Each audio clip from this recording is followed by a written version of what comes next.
Our roundabout story starts with a gloomy storm. Then think fast. Car crash. This guy woke up from his truck tumbling over.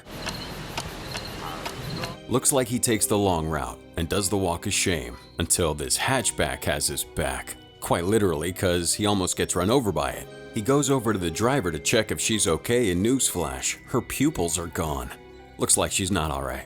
The guy takes the phone and calls 911, thinking the girl might have gotten game-ended. 911 on the other line wants to know their location. Then he says they passed by a sign called Woodmore. It's Woodmore. I don't know what the name of the road is. So he tells her that information. Unfortunately for him, the signal's going out, and 911 wants to know a name, but he forgets. A quick look at his driver's license, and his name is Liam Hartwell. He feels dumbfounded about his name. Then a crow nearby dies as well. He runs from a horrible sight. Then he reaches a nearby diner. In the diner, everyone in here is dead, all of them with no pupils. Then a white van crashes just outside the diner. Liam runs out to investigate, thinking it might be a gas attack, so he rips one of his sleeves off to cover his nose. Cue epic title card. Liam retreated to the woods to get help from a map and his driver's license. All the while, he's covering his nose. After that, he treks land, walking long distances of the countryside. Then he stumbles upon a home, climbs up the stairs and gives a knock, tries to get in, then voices out if anybody's home. Hello? No one responds, so he breaks in with a rock. Once he gets in the house, he searches for any signs of life. Suddenly, he plays back a dial tone, and it seems like this house might belong to him, because the dial tone on the phone has his name and voice in it. He seems a bit lost as to what he's gonna do, and then he has a vision of being alone on a trip. Some moments later, Liam's watching the news. It's about some people that passed away mysteriously, and even the cops don't know what caused it. They're thinking it might be a gas attack as well. Liam then tapes up the hole he made with the rock on the door, and then encounters a person nearby with his tractor. From inside the house, he's signaling to the guy to get out of here, thanks to the potential danger, so he writes on a chopping board to go home. His attention's caught, but he's kind of far away. So he walks towards Liam, trying to read that message. After he gets close by a few meters, he suddenly ends up with the same fate as everybody Liam encountered. Liam witnesses this and is still dumbfounded. What happened to this tractor guy? So he writes down some facts of these people mysteriously slipping into the abyss. He listens to a cop on the radio talk about these facts, but he only states one fact. These incidents are only localized. Liam then gets annoyed by a barking dog outside, so he tries to calm it down. Shut the hell up! He steps outside with a handkerchief on his face. Apparently, it's not a dog, but a crow. He carefully approaches the feathered annoyance, and as he gets closer, it dies. Liam couldn't believe his eyes again. Only this time he dropped his handkerchief. He might be coming to the realization that it might not be a gas attack. So he suddenly tacks the spot he was on where the crow bit the dust and measures it with a string. He also measures the spot for tractor guy, but then a van comes up. He's trying to figure out the cause, so he runs away from the van as quickly as he can. Thankfully, the van speeds away safely. Soon after, he gets his phone and contemplates on who to call, and he's thinking 911 might think he's crazy.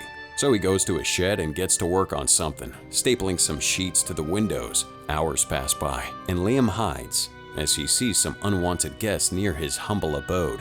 It's the cops. He takes a peek at a safe distance. Then it appears that these two cops are here because they found the crashed truck from the start. They split up to find him. The male cop goes in the house and the female cop looks outside. Liam runs in silence and maintains his distance, and looking at the cop who's gonna take a peek at the shed. Suddenly, a flock of lifeless birds drop in front of her. Tim, we got a situation over here. This freaks the cop out because the birds have the same white eyes as the people that they found at the diner. More hours pass by, and Liam's on the road, but he suddenly crashes his car. Not just messing with you. He's having another flash nightmare. He wakes up in the shed he made and peeks out the window, only to see a woman going near his home. He makes quite the ruckus while spying on her, so the woman grows curious and tries to approach the shed.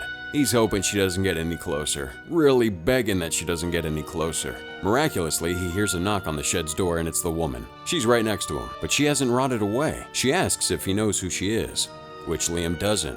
The woman claims to be with him during the truck tumbling accident, but Liam doesn't recall anything. Yeah, Liam has total amnesia. Well, it looks like these two are in the same club, because she confesses that she doesn't know who she is either. She doesn't remember anything. The woman asks him to go inside the house with her because she wants to take a look around. But Liam wants her to go ahead because he's still in disbelief that she's alive being next to him. To make matters more confusing, the dog's also okay being around Liam. The two go inside Liam's house, where he asks her how she knew to come here. The woman explains that a cop told her that the truck belonged to him, so going here was her best bet in trying to explain her dilemma. It was either that or a social worker taking care of her at a homeless shelter. Liam's thinking that the woman doesn't live here because he doesn't find any women's clothes in the house, and then she wonders what all that tape is all over the house.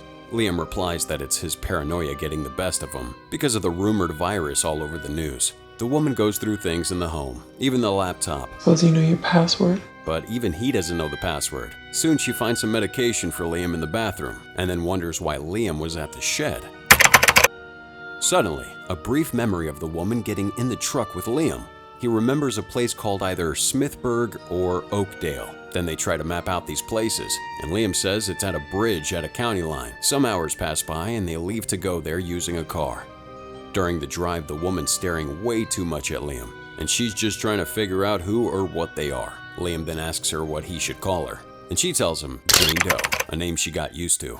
Ironically, some cars pass by and it looks like the drivers don't get game-ended. Welcome to Smithburg Oakdale Bridge, where the two arrive.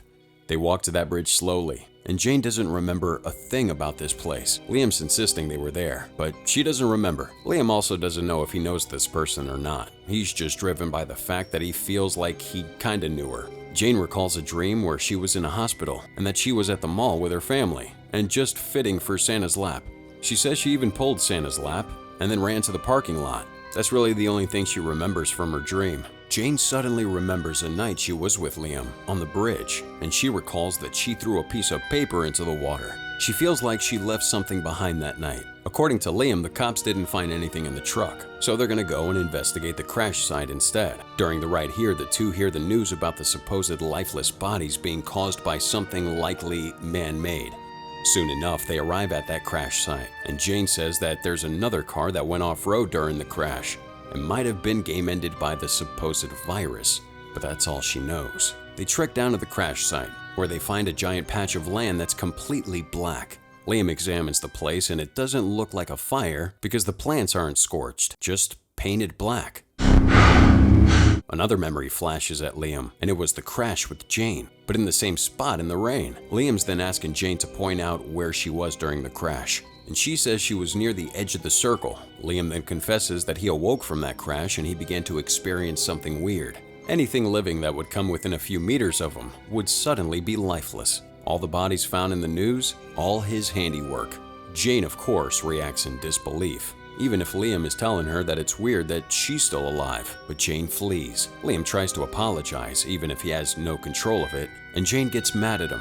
What the hell just happened? Some woman in a Jeep arrives to try and intervene. Then Jane walks away. Suddenly, the woman recognizes Liam, and she's with the feds. As Jane walks further, she suddenly drops like a sack of potatoes. Jane hears the vine thud sound effect and runs back to Liam, asking what happened, and she sees the lifeless woman. She runs and panics, but Liam chases her and assures her she's safe. If she could just keep it together for 1 second, they could figure this out. Liam wants the two of them to leave. Then they arrive somewhere near the woods, where they found an adorable goat.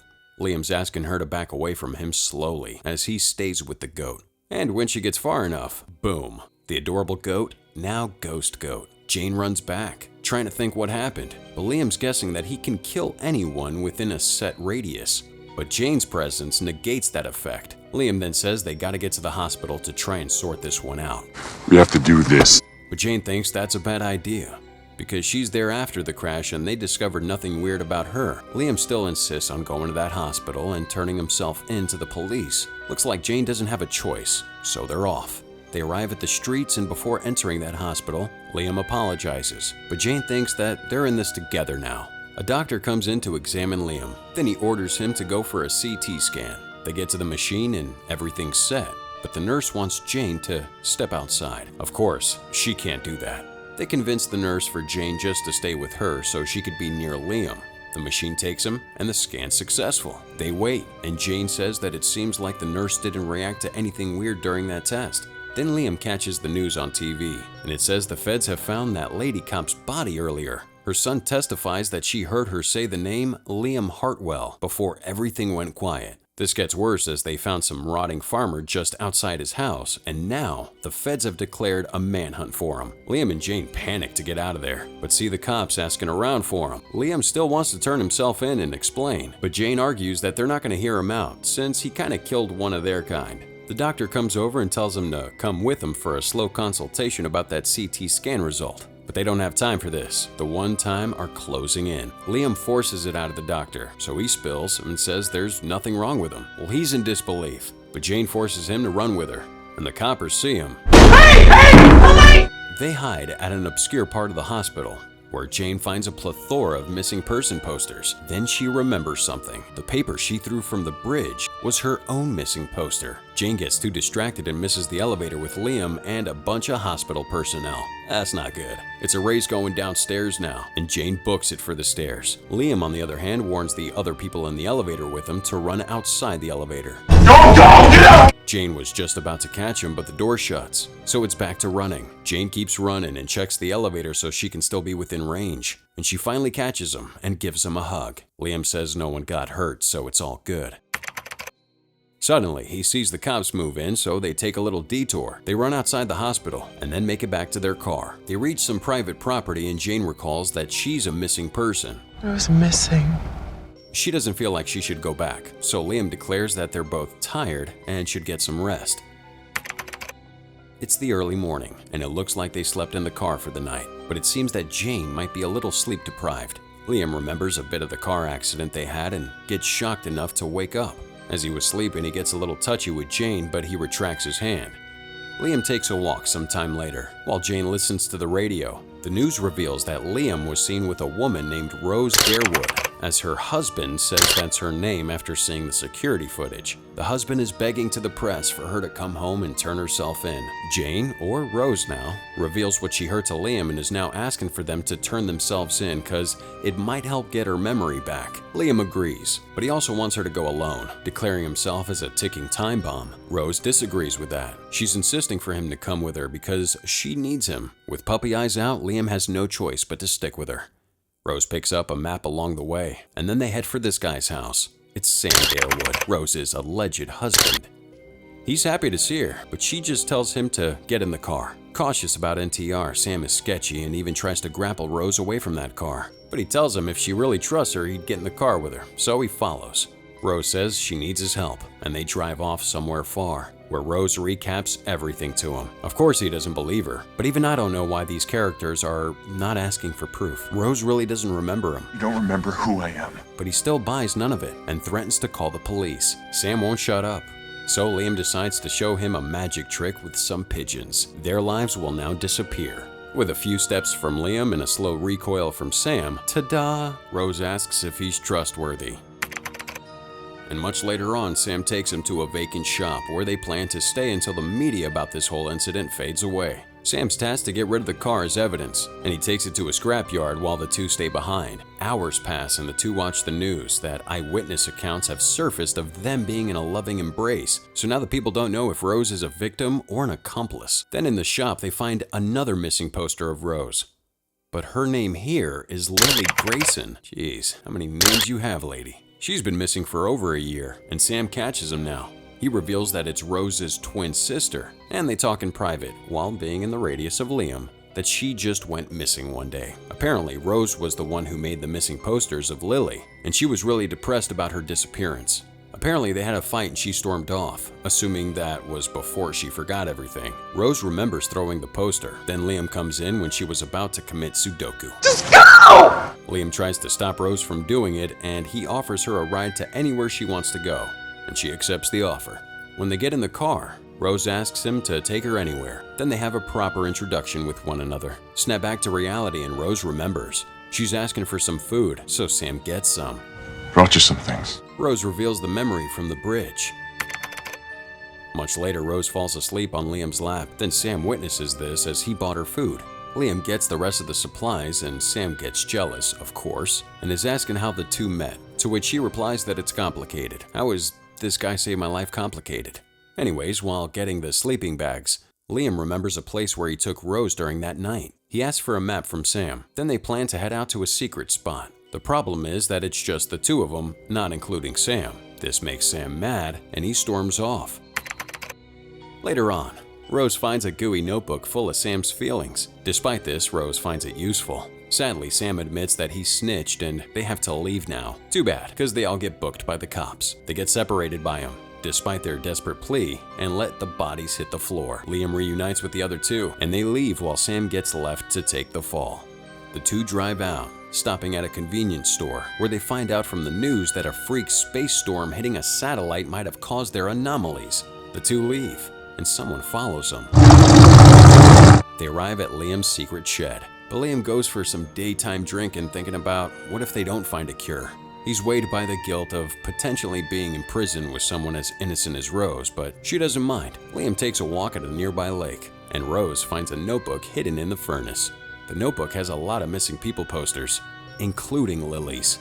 Then Liam remembers it was at that boat that he drowned Lily. Rose, on the other hand, has a hard time accepting this truth, but she does remember during that ride, Liam tried to sedate her, which led to a struggle and then led to the crash. After that, space lightning hit both of them, and that's what created that spot.